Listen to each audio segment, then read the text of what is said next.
testimonio si presuntamente su proceder se enmarcaba en una búsqueda de obtener la verdad, si los ofrecimientos se reputaban legítimos, haciendo que la mutación del testimonio no contrajera consecuencias jurídicas. Pero ello no era así. Lo que se pretendía era a toda costa es adulterar la verdad y mostrar una escena difícil de creer. Cómo ofrecer una explicación lógica y mantener la genuinidad e inocencia cuando desde Neiva, al igual que en Picota, se persuadía a Juan Guillermo Monsalve Pineda para que virara su inicial imputación y adujera que había sido engañado por Iván Cepeda Castro, que tal como a él se refiere, Caliche es guerrillero, no le había cumplido y lo había engañado, es decir, en términos similares a los que usaba Enrique Pardo Hache y Diego Javier Cadena Ramírez, quienes no se conocían y residían a una distancia considerada. También se le ofrecía la misma prebenda para que redactara, esto es, su eventual y para que se, perdón, también se le ofrecía la misma prebenda para que se retractara, esto es, su eventual ingreso a la JEP por una persona cuya profesión es vaquero, por tanto no está familiarizado con dichas jurisdicciones, que esta revocación se hiciera bajo la misma modalidad, remitiera un papelito o grabara un video, como inicialmente se exteriorizó en Bogotá, que al igual como sucedió en Picota, se refieran al presidente, al jefe como el destinatario. La única diferencia es que Caliche fue más folclórico, tal vez por el calor de la ciudad, que se refirió a él como el viejo. Todo lo anterior significa que esa exigencia tenía su origen en una sola persona, quien al parecer perseguía no solo salir avante con el proceso de su consanguíneo y el propio, sino también de paso vengarse contra quien recogió y publicó esa entrevista deshonrosa, pues no contento con exigir la rectificación de lo dicho, bajo el mismo ropaje saciaba su sed de desagravio. Finalmente, todo este ejercicio probatorio argumentativo nos ha permitido ser espectadores de una historia quimérica, descabellada, como la mejor muestra del realismo mágico, donde se crean personajes, milagros, coincidencias de la divina providencia, ángeles de la guarda con protervos propósitos, gavilanes, dioses, todo bajo el designio de mancillar la administración de justicia e instrumentalizar las autoridades judiciales que hemos tenido a nuestro cargo el proceso 38451, 52240 y 381770, con el ánimo vindicativos contra aquellos que se han atrevido a contraer sus objetivos, pedir investigaciones, adelantar pesquisas, resolver en derecho peticiones y que aquellas los lleguen a afectar. Avalancha en la cual no han salido librados ni los magistrados de la Corte, sus auxiliares, investigadores, fiscales, vicefiscales, jueces, todo para transmutar el papel de victimario a víctima ante la opinión pública.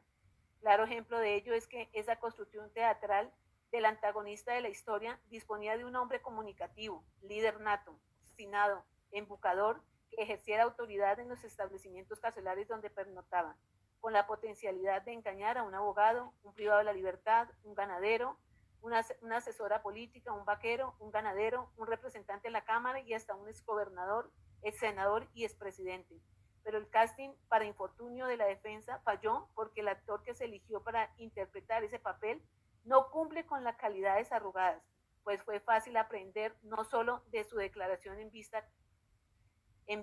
pública, sino también de la entrevista incorporada de sus conversaciones con Caliche, de las grabaciones tomadas con el reloj espía en su celda, del filme La reunión con Diego Cadena, que Juan Guillermo Monsalve es una persona introvertida, parca, monosílabaca, con dificultades para hablar, incluso que no lleva un hilo conductor de su discurso, tal como el defensor técnico acotó durante la práctica de su testimonio. Por ello, la fantasía ideada resulta imposible de creer, que en su condición de adalid urdiera tal artimaña para fingir una retractación y después afectar a todos a su paso, especialmente al señor Uribe Vélez, incluso cuando eso le supuso estigmatización, el distanciamiento de su familia, los presuntos atentados contra su integridad y demás cargas que no asumiría alguien que implantó un entrampamiento. Al baremo los anteriores argumentos, podemos concluir, de la mano de la Fiscalía General de la Nación y apoderados de víctimas, que quedó suficientemente acreditada la materialidad de la conducta punible de soborno en la actuación penal respecto del testigo Juan Guillermo Monsalve Pineda, que en septiembre del 2011 rindió una entrevista al entonces representante de la Cámara, Iván Cepeda Castro, en donde afirmaba algunos vínculos de los señores Álvaro y Santiago Uribe Vélez con la fundación, organización y apoyo de grupos insurgentes, la participación en masacres, extracción y comercialización de hidrocarburos, lo que motivó que por parte del parlamentario se corriera el traslado de esta charla a la Fiscalía General de la Nación, hecho que incomodó al expresidente de la República y a través de su abogado lo denunció por abuso de función pública, calumnia y otros. Por ello, la Corte Suprema de Justicia, luego de adelantada la indagación, el 16 de febrero del 2018 decidió inhibirse de abrir investigación en contra del senador y compulsar copias contra el expresidente. Antes de producirse esa determinación, a través del abogado Diego Javier Cadena Ramírez, Enrique Pardo Hache y Carlos Eduardo López Callejas, se buscó que el señor Monsalve Pineda rectificara sus dichos en contra de los hermanos, pues también se supo que el señor Santiago Uribe Vélez estaba vinculado a una investigación como presunto colaborador de la organización paramilitar Los 12 Apóstoles, actividad que se incrementó con la producción del auto inhibitorio a cambio del profesional del derecho.